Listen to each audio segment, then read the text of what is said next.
Welcome to AisitePro training video series. In this tutorial we are going to show you how to create and manage blogs. Go to the left menu and click on the blogs. And choose Create Blog from the drop-down. Now you are on the Create Blog page. Select your site from the drop-down. You can create your own blog. Just enter the title and add your blog.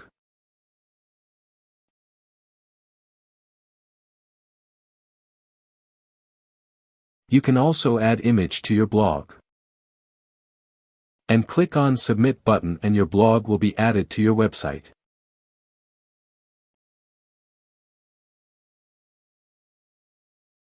Or you can create automated blogs.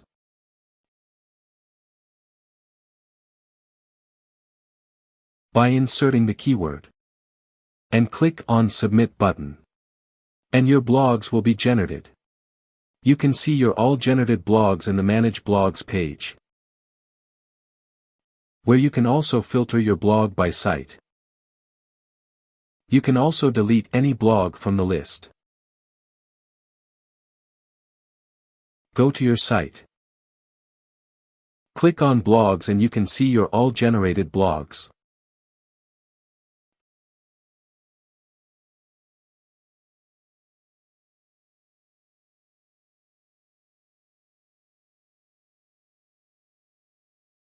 Thanks for watching the video.